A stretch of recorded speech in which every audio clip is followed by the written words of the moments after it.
बच्चों, आज इस वीडियो में हम निदानात्मक कक्षा हेतु मॉड्यूल कक्षा 9वीं सत्र 2023-24 का विषय गणित का देख रहे हैं, जिसके अंतर्गत हम अध्याय 1 संख्या पद्धति के महत्वपूर्ण प्रश्न वस्तुनिष्ठ प्रश्नों का हम यहाँ अध्ययन करेंगे। प्रश्न क्रमांक 1 के अनुसार सही विकल्प चुनकर यहाँ पे लिखना है आपको।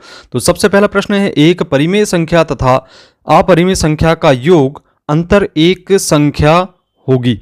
तो इसका जो सही आंसर है वह होगा अपरिमेय संख्या, क्योंकि किसी भी परिमेय संख्या को यदि अपरिमेय संख्या में योग अंतर गुणा भाग किया जाता है तो वह अपरिमेय संख्या ही प्राप्त होती है। इसके बाद दूसरा प्रश्न है, सभी परिमेय तथा अपरिमेय संख्याओं को एक साथ लेने पर प्राप्त संख्याओं का संग्रह होता है। तो इसका आंसर वास्तविक संख्याओं का संग्रह होता है, यह होगा। इसका तीसरा प्रश्न है, दो परिमेय संख्याओं के बीच कितनी परिमेय संख्याएं होती हैं?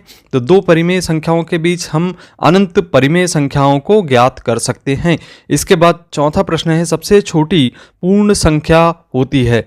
तो सबसे छोटी पूर्ण संख्या 0 होती है। तो बच्चों, ये था वैकल्पिक प्रश्न। प्रश्न क्रमांक 2 में देख रहे हैं, रिक्त स्थानों की पूर्ति करना है। तो सबसे पहला प्रश्न है, प्रत्येक वास्तविक संख्याओं के संगत संख्या रेखा पर एक खालिस्तान बिंदु होता है। तो यहाँ पे अद्वितीय बिंदु होता है, लिखेंगे अद्वितीय।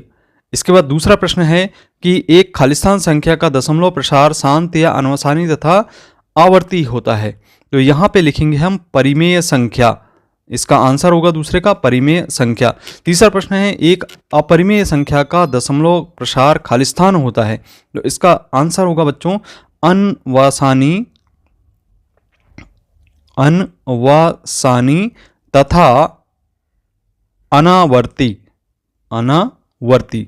चौथा प्रश्न है, जैसा कि हम देख रहे हैं स्क्रीन पे, यहाँ पे एक क्वेश्चन दिया गया है, इसका मान हमें ज्ञात करना है। तो 100 को हम 10 की घात 2 लिख सकते हैं, उसकी घात 1/2 ज्ञात है और उसकी घात 2 दी गई। 2 से 2 कैंसिल कर देते हैं तो 10 बचता है और 10 की घात 2 लिखेंगे, अर्थात 10 × 10।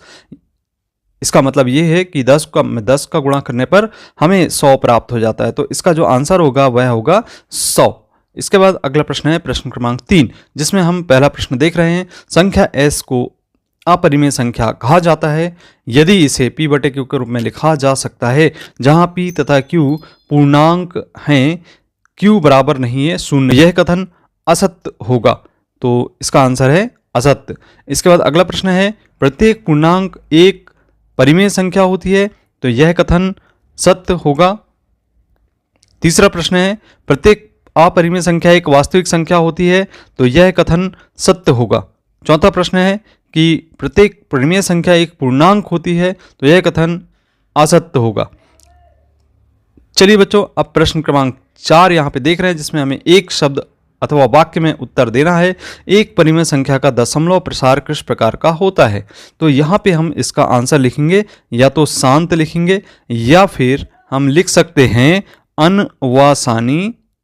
अनवसानी तथा आवर्ती। तो इस तरीके से हम देखते हैं कि इसका आंसर होगा शांत या अनवसानी आवर्ती।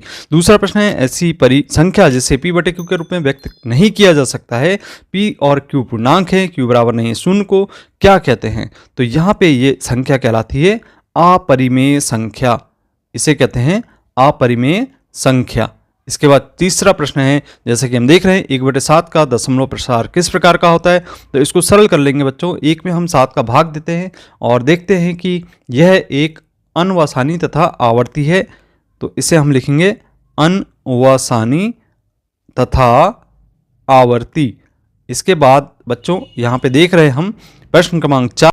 बच्चों, यहाँ पे हमें 1/7 और 2/7 के बीच में एक अपरिमेय संख्या लिखनी है। तो अपरिमेय संख्या लिखने के लिए हम यहाँ पे लिख देते हैं 0.150150015000000 डैश डैश डैश। तो ये एक प्रकार से अपरिमेय संख्या हो गई। अब चलिए प्रश्न क्रमांक 5 देख रहे हैं, जिसमें हमें सही जोड़ी का मिलान करना है। तो सबसे पहली सही जोड़ी है आपको दिखाई दे रही है, 125 की घात 1/3 है। तो हम 125 को, जैसा कि हम जानते हैं कि 5 की घात 3 लिख सकते हैं और उसकी घात 1/3, और ये 3 से 3 कैंसिल हो जाता है। तो यहाँ पे चूंकि ऋणात्मक घात है तो यहाँ पे केवल 5 प्राप्त होता है, 5 की घात ऋण 1, और इसे हम लिखेंगे 1/5। तो इस प्रकार से जो सही जोड़ी बन रही है पहली वाली, हम देखते हैं पहली सही जोड़ी आपकी ये बनेगी बा के साथ। दूसरी बनेगी यहाँ पे यदि हम हल कर देते हैं करनी ए धन बी और करनी ए ऋण करनी बी, तो करनी ए का वर्ग ऋण करनी बी का वर्ग, इस प्रकार से इसे लिखेंगे हम ए ऋण बी के बराबर। तीसरी सही जोड़ी 12/3, यहाँ 3 से 4 बार कैंसिल हो जाता है, और जब ये 4 बार कैंसिल हो जाता है तो 4 का वर्गमूल 2 प्राप्त होता है। इस प्रकार से जो सही जोड़ी बनेगी यहाँ पे ई के साथ बनेगी 2। इसके बाद चौथा जो है ए की घात m और गुणा किया जा रहा है ए की घात n से, आधार समान है, घातें यहाँ पे जुड़ जाती हैं, तो सा ऑप्शन इस सा के साथ सही जोड़ी बन जाएगी। इसके बाद आप देख रहे हैं यहाँ पे m का 1 में गुणा हो जाएगा, तो ये सही जोड़ी बनेगी आ के साथ। तो इस प्रकार से ये थे अध्याय 1 के वस्तुनिष्ठ अथवा वैकल्पिक प्रश्न। तो बच्चों ये कैसा लगा वीडियो? यदि आप इसी प्रकार के कंटेंट से जुड़े रहना चाहते हैं तो इस चैनल को जरूर सब्सक्राइब कीजिए। मिलते हैं अगली वीडियो में, धन्यवाद।